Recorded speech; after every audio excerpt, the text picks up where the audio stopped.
from the beginning. Yeah. Thank you, sir, for reminding me. The story started from there, the journey started from there. I was inspired by Deepta Vivekananda's story of how to bring the storytelling as a pedagogy to the school. And especially, I was wondering that how I can use this pedagogy for my subject, that is CS and AI. Initially, I thought it can be effectively used for science subject, math subject, and English, which are very common.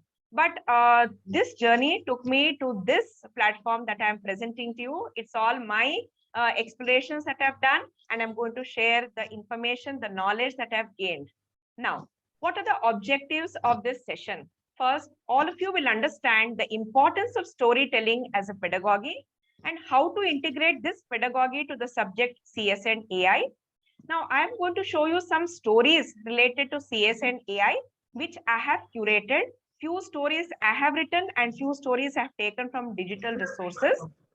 Then how to create our own stories or use stories which are there already. That's what I told you. Then understand how this pedagogy can be used as an assessment tool also. So this not only for teaching, we can use it as assessment also. That is the most important thing about an advantage about this particular pedagogy. Now, introduction to storytelling. The moment we hear the words, once upon a time there lived a king, or long, long ago, or in the deep jungle, the moment we hear these phrases or these sentences, our mind gets excited. Even though we at this age also we get excited to hear a story. And the same thing is going to happen to our students also the moment you start telling a story. There are two concepts over here. One is story and the other one is storytelling. Story means what concept or what is the theme that you want to tell. And storytelling is the communication process that happens between the person who tells the story and the gives it. Let me mute. कपड़े निकाल ले, sir के ऊपर hand shower को cap पहन ले. You can mute. I think that is. Yes, sir. Yes, sir. I am muted. I am muted. And please mute yourself. I am muted also. I am going to take care of that also. So here, storytelling is the. Yes, sir. If you wish, you can admit some more people before you start off. Actually, I don't have any more space, I think. Okay, ma'am. Then fine. Start off. So storytelling is the communication process which happens between the storyteller and the audience. And in our case, the teachers are the storytellers and our students are the receptors or the receivers. Now, storytelling is also a form of art, which is similar to that of dance or painting or your drama, all these things. It is the same thing. And here, storytelling is not a new concept. It is there from long ago, from the time of Gurukul system, the time immemorial, from the time of Panchatantra or Upanishads or your Jataka tales, this concept of storytelling to impart the knowledge to the disciples were used. And that time they focused on the knowledge to inculcate the values to the students. This storytelling gives a sense of better understanding to the audience. And when it is used as a pedagogy in our class, we can be sure that the students will feel, sense, and think about the topic. And few research have also been made that this storytelling will also enhance the creative part of the brain. That is what we want now. Now, why storytelling has become the focus of many educators nowadays? It has gained a lot of focus now. What is the reason? If we go back long ago, the disciples or the gurus were inculcating the knowledge or the values to the disciples through stories. But later on, it so happened that we started focusing more on our exams, the grades, the marks, and everything. So there was a shift to rote learning. The teachers were focused on completing the syllabus. The students had to gain the marks, good marks, get 99%, get admission to a good college or a good school.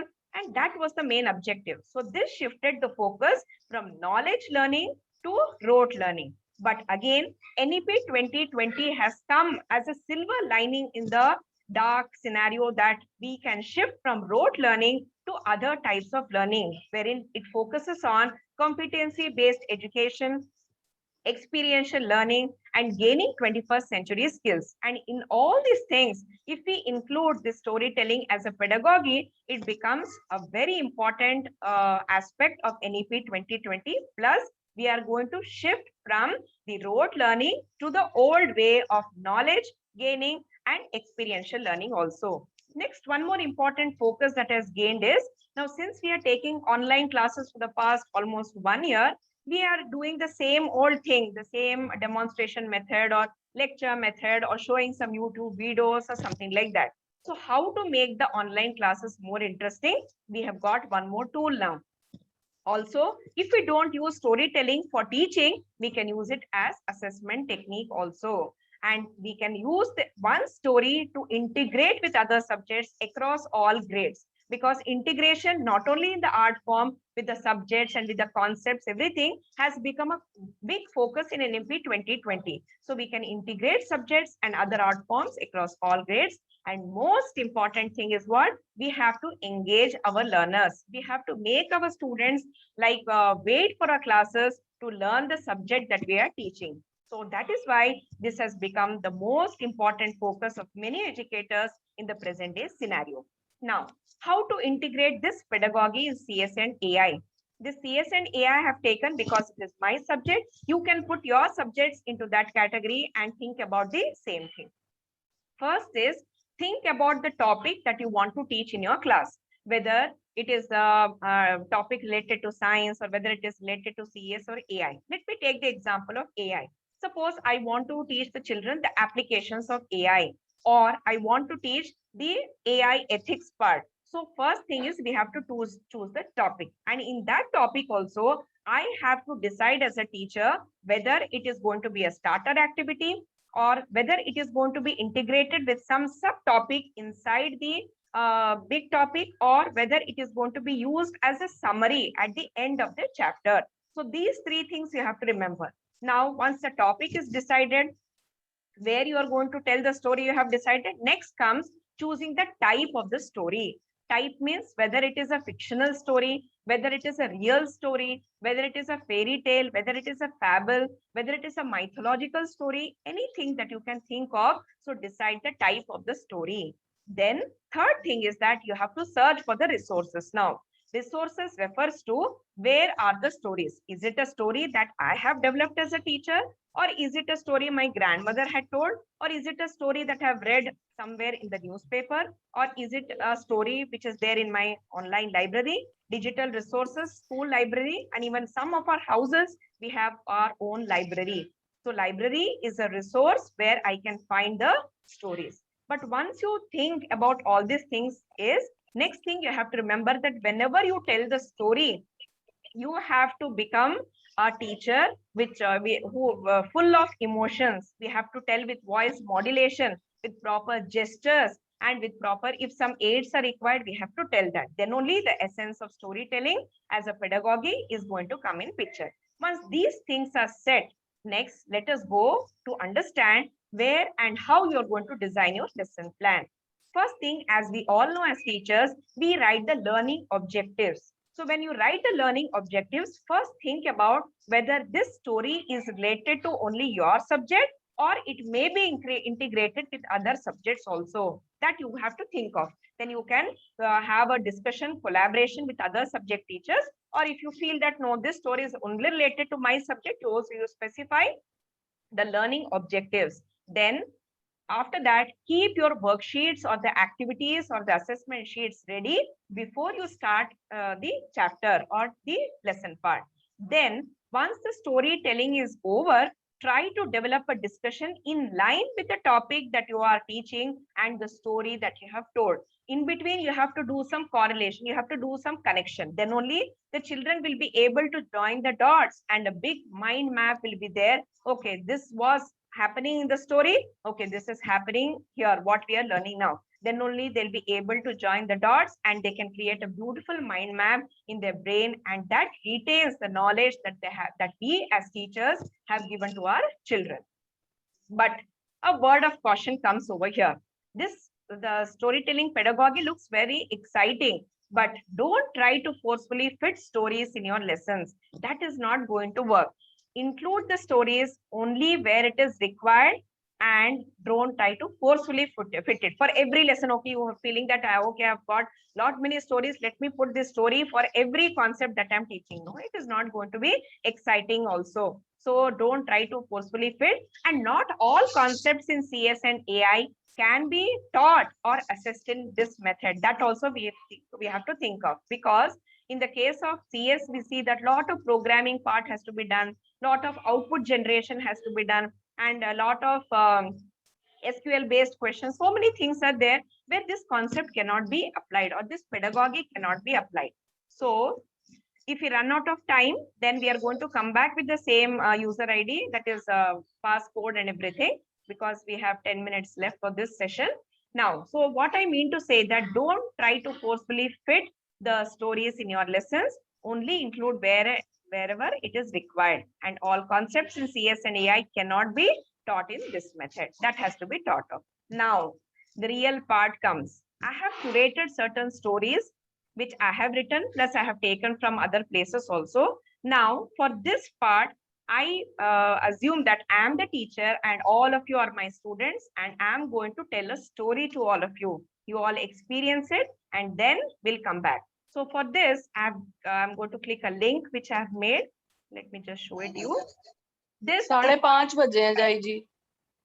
Okay, again somebody is muted. मैं क्या Teachers, please kindly unmute yourself. Sorry, mute yourself. I have unmuted. I have muted everybody. Okay, this is my story bank.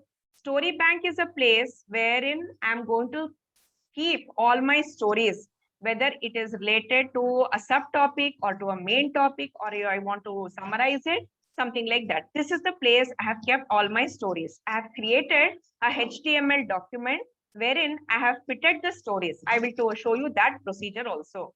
Now I'm going to show you one story which I have written. Here 3 stories I have written, and the other 3 I have taken from the digital resource. Let me recite one story for all of you. So this I'm going to click, and I have maximized this. It is going to come. Just a minute, you have to wait here. Okay, can you see the screen now? Can you all see the screen? Yes, ma'am. Okay. Yes, ma'am. The name of the story that I have created is My Sweet Totu. You can see here the author is my name and the illustrators are given over here. So let me start telling you the story now. In a town called Pandavapura, there was a little girl by the name Sumitra. She was a very lively and bubbly child. She used to get up early in the morning every day and go for a walk in the fields and riverside. She loved seeing the birds, rising sun, farmers going to the field, and women near the river.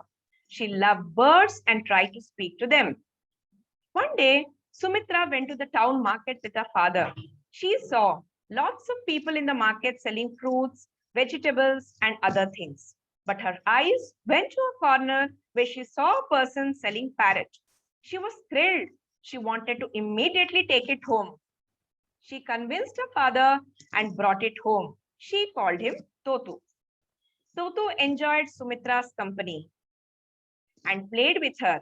Soon, it became the pet of everyone in the house. Also, all her neighbors loved Totu. Every day, she used to wake up at 5 in the morning, take her parrot with her to see the beautiful morning scene in her town. She used to speak to Totu about everything she saw and felt.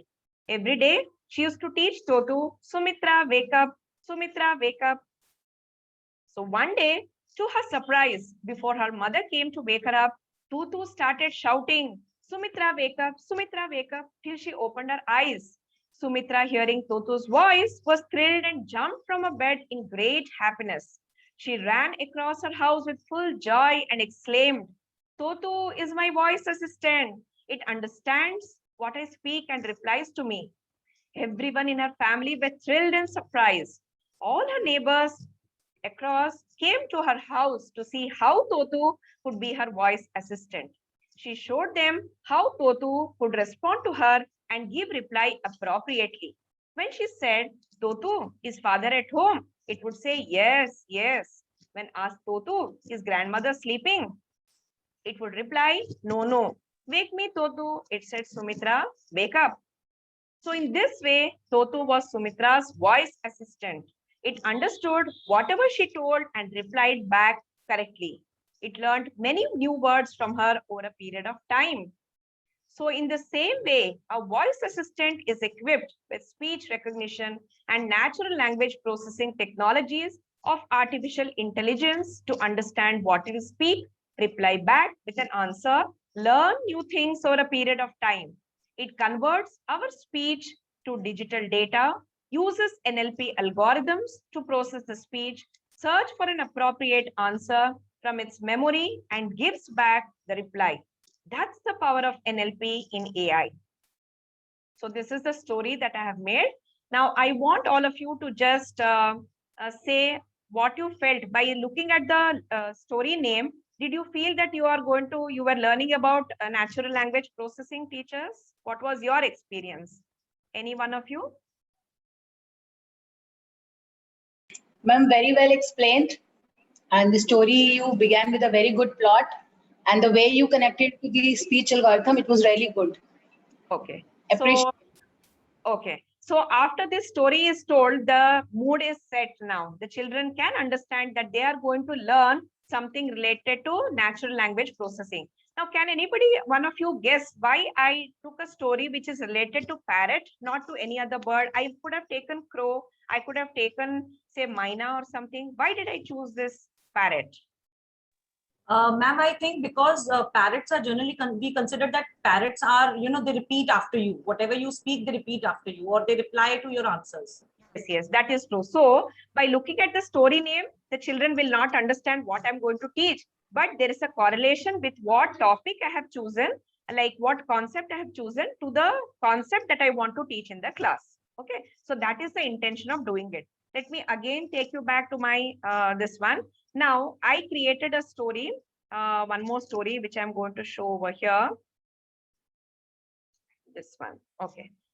So this one, I'm going to read it. Now look at the story name as it comes. You can see on the screen, it is going to come now. As you sow, so shall you reap. This is a common thing that we hear in our English classes, isn't it? But let us see what it is related to. Okay. So Rohit was the only child of Mr. and Mrs. Sharma. They lived in a big city. From childhood, Rohit was an obedient child. He used to follow whatever his parents told him. They always used to tell him, make friends with others if they have good handwriting only. People who have clean homes are good people. Talk to those who are good at studies. Girls are weak, and many more such thoughts. All these prejudices were sold to him at a very early age. Unknowingly, he imbibed these qualities within him and made him quite choosy about the people whom he mingled. Suddenly, one day, his father got transferred to another city. Rohit got admission in a new school. In the new school, Rohit was welcomed by the teacher and the students, but he found it very difficult to make new friends due to his mind block. His new classmates tried a lot to make friends with him, but they failed because of his strange behavior. Suddenly, he used to ask, show me your handwriting. When he went to their place, instead of playing, he was seeing whether their house was clean. He used to ask, what's your rank? And many such weird questions. Because of his strange behavior, he could not make any friends. So he became sad and unhappy as time passed. He could not understand what was happening to him. One day, his mama came home to see him. He saw that Ramu was quite shy and lonely. When he discussed with him and his parents, he understood the problem. Mama told Rohit's parents about the kind of prejudices that they had put in his mind and made him biased. He was trained in this way from childhood, which is causing all the problem. He told his parents, if you sow biased thoughts of yours to your child, he will also grow up with biased opinions. As you sow, so shall you reap.